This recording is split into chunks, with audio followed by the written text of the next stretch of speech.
AC/DC. Boom, boom, boom, Robert boom, Sherman, our boom, local boom, Sotheby's real estate expert, and my favorite, Sprinkles. She's doing the social media, and she knows all about Snapchat. That was some really smart stuff you brought to us on Snapchat. But Loving we just that got stuff. done spending 3 sessions on average. What is average? Do you want to be average? Is it okay to be average? What were your thoughts, Robert? So, Todd, what's the big deal? You seem a little bit harsh. There must be a reason why you don't want us to be average. Why? What's the big deal there? So you know who you sound like? Your daughter. No, you sound like some parents that definitely see me working with my children after hours or asking them the very question. You know, you didn't stay after, you didn't get there early, and you're not getting your extra reps in. And I say very squarely to them, do you want to be average? But is there anything wrong with it? I mean, really, come on. There are people out there that say, look, I'm average. I like being average. Yeah, that's a good point. And I want to talk about that because I don't want people to feel like average is bad. Exactly. It's just that average is average, and we discussed what average is. And there's certain things in America that allow us to climb the ladder. I mean, that's why people are trying to get into this country time and time again. It's because we have the type of system in this country that promotes the upper movement of success. If you're willing to go get it, you can get it. But it does remind me of a story, and then we're going to move on, of a fisherman. And this is where I want to do the antithesis of kind of what we're talking about, because I want everyone to understand. A fisherman, and you could be this fisherman, and you're on an island, and you go out and you fish every day, and you're very good, and some smart Snapchat kid comes up and says, listen, you catch fish better than anybody on this island. You live on a coast, and you get in the waters, you come out, and you catch 5, 6 a day, and you're feeding your family, and everybody's very happy. He says, I want to buy a big boat. I want to put you in this boat, and I'm going to buy 2 big boats, and then we're going to teach everybody how to fish, and we're going to all catch fish, and you could be so rich. By the time 3 years is up, we'll have 6 boats, we'll catch more fish than anybody, and at the end of the day, we're going to have fish, and then you can retire.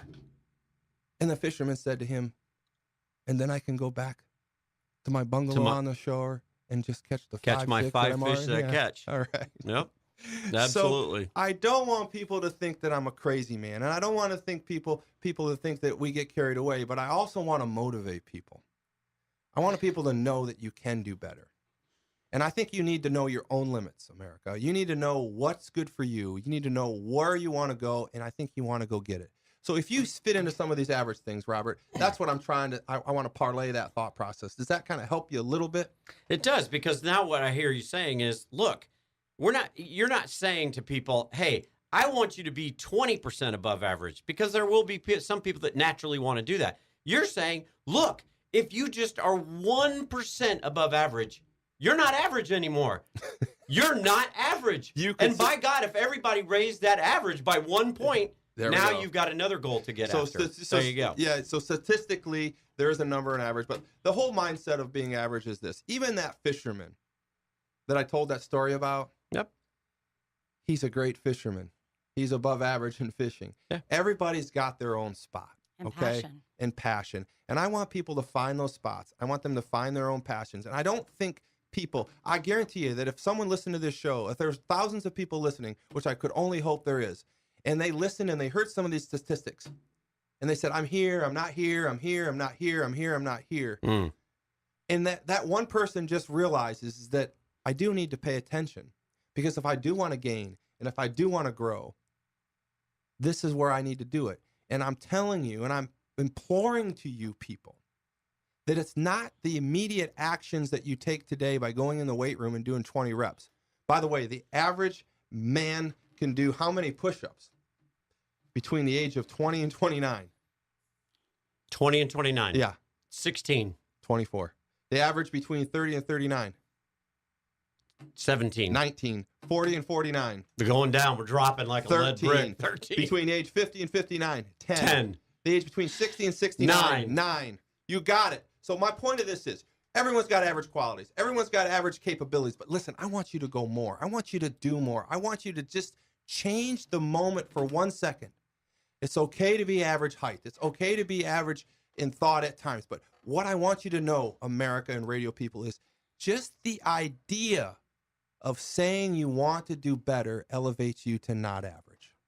So today you can make that change and that choice, Robert. All right. So what's the fix? There must be some. All right. There must be some ingredients in the soup here. You know, how do we get to that point where we can fix what we think is average? You know, for me, I am funny, of course, and I make a lot of jokes All on the this time. show. I mean, hilarious. But, you know, for me, I think being driven and being not average and above average is an innate quality. For me, I graduated college in 3 years and high school, and I've always I graduated college, and 2 days later, I started a job in politics. So just being driven is something that feels normal to me and natural, and I don't really understand the average person. But if that's the way they want to live, But you're purposeful about it. very Correct? much so. Yeah. Okay. And so I think that's what we're trying to glean from this. Exactly. But the question you had for me earlier is where do we go with the subtitle of this show? We did this whole show on Do You Want to Be Average? We did this whole show on part one being, what do we call it? If you don't have a plan, you can't execute it. And so I wanted to talk a little bit about that because we're going to wrap this show up before you know it. And we're not going to have the things we wanted to talk about. So if you've decided not to be average in mindset, and if you've decided not to be mediocre or middle or humdrum or any of those things, and you've been moved by this a little bit, I want you to decide right now to change it. Change it, change it, change it. Whatever that is, whatever you want to do. And I wanted to give you some things to take away from this whole process. And I'm actually writing a book called Leveraging Your Favor.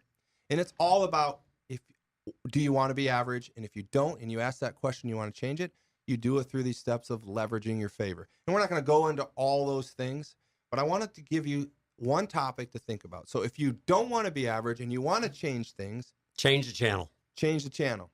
And so what you need to say to yourself is, if I don't have a plan, I can't execute it. Right. So you've Say it already to yourself. you've already Let's done the say it first let's- average. Let's do it like this. Let's like we're in church. Everyone together. Okay. If You- you don't have a plan, you can't execute it. one. There. So the plan is the very first step in being above average. Correct. That's it. Matter of fact, before that, it's That's the it. plan to have a plan. Correct. Oh boy. Oh most, boy. most people. I think we're about to go off the rails right here. But most people don't even have a plan. They don't even think this way. So the idea of saying, I don't want to be average anymore is the beginning of a plan to have a plan. So the first thing you have to do is decide. Number one. Well, hang on a second. So I got let me, points. Yeah, and let's Okay. give an example of what that looks like. So let's say in real estate that I sold last year on average, my average sale was $350,000. Well, if I don't have a plan, then my plan is to stay right where I'm at 350. But a plan would just be to say, look, this year I want to be at $365,000. And then how are you going to do it? And how do you do it? So the first thing is decide. Robert's decided, Sprinkle's decided, I've decided, we don't want to be average. Dave decided. Dave decided. Definitely. Eric's Eric. decided. Al's decided. Eric's we in. decided. So that's the hardest step. The Right. next two is to take inventory. So I've decided I don't want to be average. So I'm going to take inventory of everything that I have. Am I smart? Am I funny? Who do I know? What do I know? What trades do I have? What have I learned? What kind of leverage? What kind of leverage? Well, that's after this. But Yeah. after you take inventory, am I good at real estate? Am I good at preaching? Am I good at speaking? Am I good at giving? Am I good at social work? What? And answering it honestly, you know, letting your ego aside, really answering it You so you got can to work get on it. naked, everybody. You got to do this. You got to Naked? realize. Yeah, you got to realize who you are, what you are, and face it. So what color is my parachute? Once you decide, then you take inventory. What color is my parachute? Number 3. Choose your largest finishing goal. This is where we get in trouble, America. Don't pick the thing in front of your face. Pick your goal. Pick your topic. Get that big, hairy, audacious idea out there, because everything you do going forward, once you do your inventory, is going to be pointing north to that goal.